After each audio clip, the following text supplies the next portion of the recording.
अस्सलाम वालेकुम प्यारे व्यूअर्स। सबसे पहले हम आपको खुशामदीद कहते हैं केमिया डिजिटल की तरफ से। अगर आप इस चैनल पर नए हैं या अभी तक आपने सब्सक्राइब नहीं किया है तो प्लीज़ इसको सब्सक्राइब करें और बेल आइकन प्रेस करें ताकि हर नई आने वाली वीडियो का नोटिफिकेशन मिल सके। तो आज की इस वीडियो में हम डिस्कस करेंगे न्यूक्लियर केमिस्ट्री कि ये क्या है, ये केमिस्ट्री की कौन सी ब्रांच है, इसमें हम कौन कौन सी चीज़ें पढ़ते हैं और किस तरीके से पढ़ते हैं। तो अब आते हैं सबसे पहले न्यूक्लियर केमिस्ट्री की डिफिनीशन की तरफ, जो कि बहुत सिंपल है। इसको दो तरीक़ों से डिफ़ाइन किया जा सकता है। तो पहला डिफिनीशन ये, the branch of chemistry that deals with the study of nucleus, radio activity and reactions of an element is called nuclear chemistry. अब आते हैं दूसरी डिफिनीशन की तरफ कि इसको हम दूसरे तरीके से कैसे डिफ़ाइन कर सकते हैं।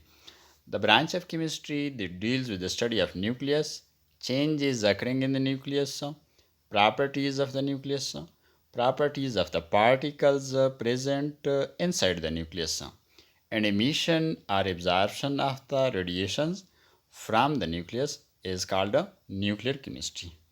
यानी इन दोनों डिफिनीशंस को पढ़ के हमें ये मालूम हो गया कि न्यूक्लियर केमिस्ट्री में सबसे पहले हम न्यूक्लियस पे फोकस करते हैं कि न्यूक्लियस की कंपोजिशन क्या है, उसका स्ट्रक्चर क्या है, उसके प्रॉपर्टीज़ क्या हैं।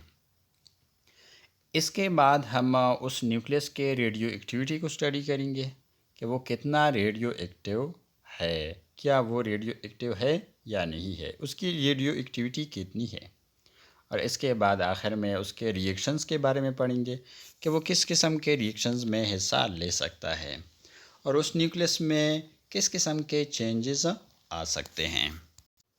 अब आते हैं वीडियो के उस सेक्शन की तरफ जहां हम ये सीख लेंगे कि न्यूक्लियर केमिस्ट्री में हम न्यूक्लियर को किस तरीके से स्टडी करते हैं।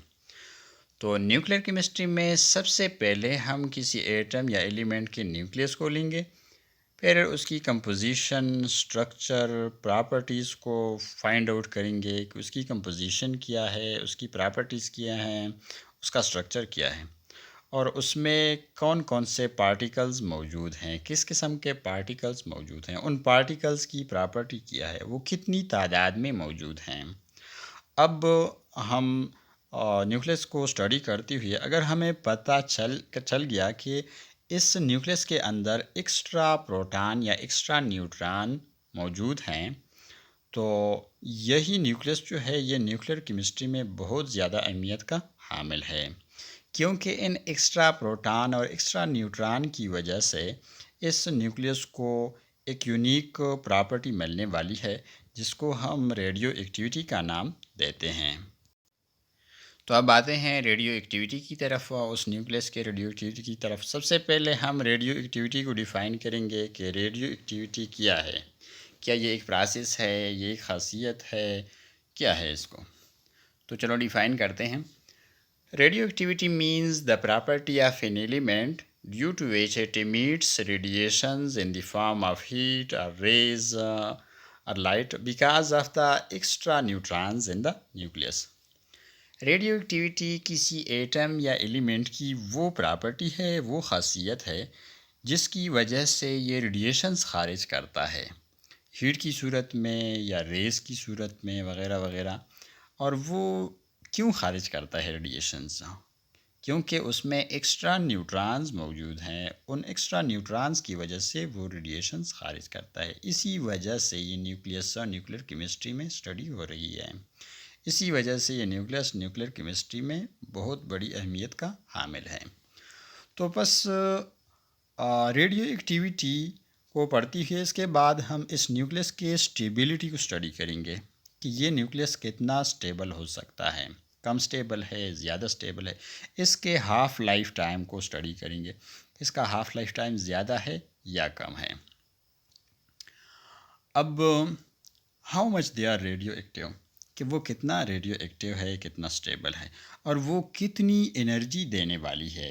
जब वो रेडिएशंस खारिज करता है ये न्यूक्लियस, तो वो कितनी एनर्जी हमें दे सकता है, ज़्यादा एनर्जी दे सकता है, कम एनर्जी दे सकता है, किस किस्म की एनर्जी दे सकता है। अल्फ़ा रेज़ को ख़ारिज करके हमें कितनी एनर्जी मिलने वाली है, बीटा रेज़ को ख़ारिज करके कितनी एनर्जी मिलने वाली है, या गैमा रेज़ को ख़ारिज करके कितनी एनर्जी मिलने वाली है, और उस एनर्जी को हम डेली लाइफ में किस पर्पज़ के लिए यूज़ कर सकते हैं। For example treatment, nuclear reactor in preserving a food, किस मकसद के लिए हम यूज़ कर सकते हैं। या तो ट्रीटमेंट में हम किसी बीमारी के इलाज के लिए यूज़ कर सकते होंगे, या किसी बीमारी के तशख़ीस यानी डायग्नोस्टिक टेस्ट में हम उसको यूज़ कर सकेंगे, या अगर इसकी एनर्जी बहुत ज़्यादा है तो इसको न्यूक्लियर रिएक्टर में भी इस्तेमाल किया जा सकता है। जिस तरह के यूरेनियम है, इसको हम न्यूक्लियर रिएक्टर में इस्तेमाल करते हैं, या इस एनर्जी को हम फूड को प्रिजर्व करने के लिए भी इस्तेमाल कर सकते हैं। अब आते हैं न्यूक्लियर रिएक्शंस की तरफ के न्यूक्लियर केमिस्ट्री को स्टडी करते हुए वो जो न्यूक्लियस जो अंडर ऑब्जर्वेशन है वो किस किस्म के न्यूक्लियर रिएक्शंस में हिस्सा ले सकता है। तो सबसे पहले हम न्यूक्लियर रिएक्शंस को डिफ़ाइन करेंगे कि न्यूक्लियर रिएक्शंस क्या हैं। न्यूक्लियर रिएक्शंस सिंपल रिएक्शंस हैं जिसको हम इस तरह डिफ़ाइन कर सकते हैं।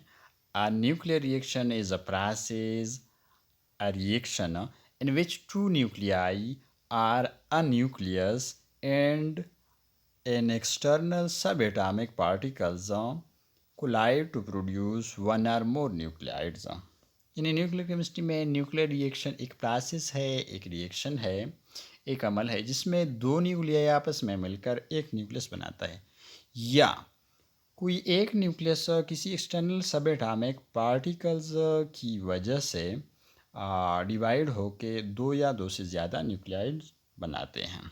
इसका मतलब है कि न्यूक्लियर रिएक्शंस दो किस्म के रिएक्शंस होते हैं। पहला रिएक्शन जिसे हम नाम देते हैं nuclear fission reactions. Nuclear fission reactions वो रिएक्शंस होते हैं जिसमें एक न्यूक्लियस किसी हाई प्रेशर की वजह से या ख़ुद ब खुद डिवाइड होके दो या दो से ज़्यादा न्यूक्लियस में डिवाइड होता है, यानी दो या दो से ज़्यादा एलिमेंट्स बनाता है।